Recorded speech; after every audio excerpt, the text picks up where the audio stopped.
여러분 반갑습니다. 자, 이번 시간에는 134회가 되겠습니다. 이 134회의 공업 통계인데요. 아무래도 이제 공부하시는 분들이 공업 통계를 먼저 보다 보니까 여기서 좀 정리를 먼저 하도록 하겠습니다.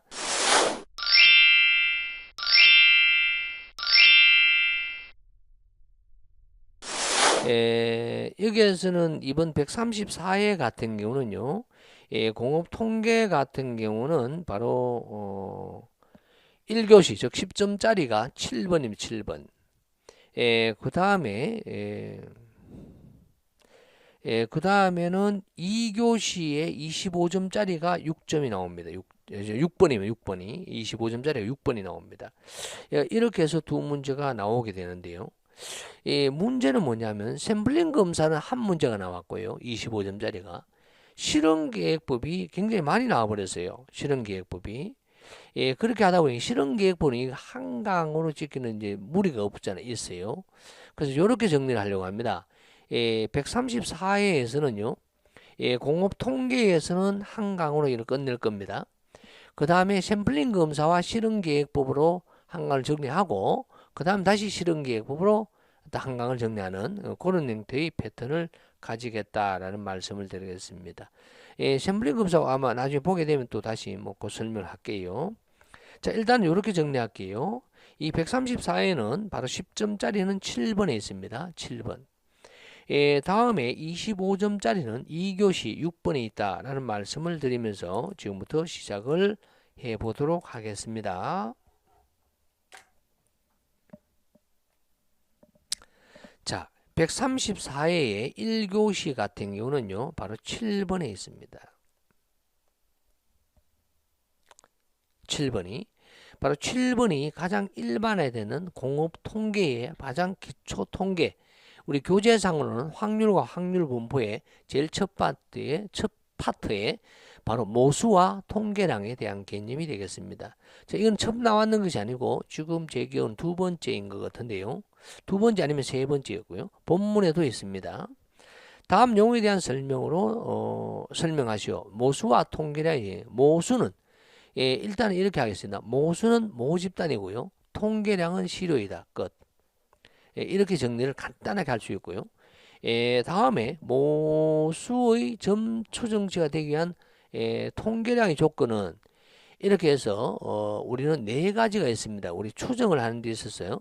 추정의 네 가지 조건이 바로 불편성, 그 다음에 일치성, 그 다음에 유효성, 그 다음에 등분산성, 이런 형식으로 해서, 아주 소리요. 등분산성이 충분성입니다. 충분성.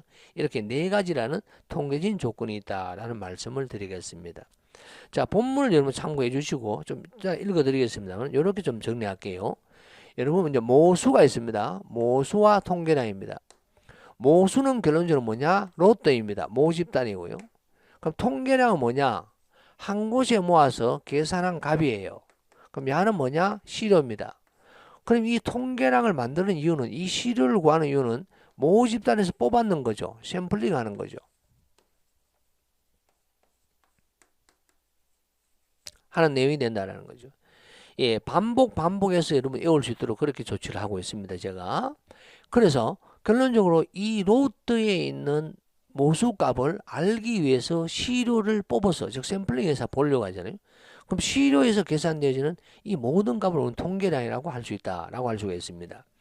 자, 그러면 모수에는 뭐가 있느냐? 기본적으로 모수에는 중심을 나타내는 것이 있고요. 산포를 나타내는 것이 있겠죠. 거기도 이제 계량 계수가 있겠죠. 자, 가장 대표적인 게 우린 계량으로 일반적으로 많이 이야기해야 되는데, 그럼 중심을 나타내는 계량값이 뭐냐면 뮤예요. 산포는요, 시그마 제곱 시그마예요. 이게 이제 모수죠. 물론 이제 계수인 경우는 부적합법률이라든가 부적합수라든가 이런 것도 있을 수 있습니다. 물론 단위당 부적합수 U도 있습니다. 그 다음에 산포는 소리요. 소리. 야는 이렇게 해야 되죠. 바로 산포가 바로 시그마 제곱 시그마가 되겠습니다. 다음, 이것을 알기 위해서 우리는 바로 통계량, 시료에서는 통계량, 이 뮤에 대응되는 것이 뭐가 있느냐 라고 했을 때 가장 대표적인 게 평균이죠. 산술 평균. 또는 뭐 산술 평균 x tilde라고 해서 뭐 중앙값이 될 수도 있고요. 모드가 될 수도 있어요. 모드. 범위 중간값도 있을 수 있습니다. 범위 중간값. 범위의 중간값. 그 다음에 기하 평균. 다음에 조합 평균. 이런 모든 것들이 바로 중심을 나타낼 것이고요. 다음에 산포예요. 이 산포를 나타내는 바로 시그마 제곱인데 바로 야는 뭐가 되면 S 제곱이라고 하죠. 또는 P라고 하죠. 예. 다음에 시그마. 그럼 시그마 대신 S겠죠. 야를 루트 하면 되겠죠. 또는 루트입니다. 나중에 관리도로 가게 되면 야가 뭐죠? D2분의 뭐 알바 뭐 이런 걸로 조치를 할 수도 있어요. 또는 15분의 S바로 대신할 수 있어요. 시그마를 대신할 수 있습니다. 이런 것들이 전부 다가 통계량에 해당된다라고 이야기를 할 수가 있겠죠. 예, 이런 내용들을 근거로 해서 내용이 적혀져 있을 거예요. 자, 한번 보도록 하겠습니다.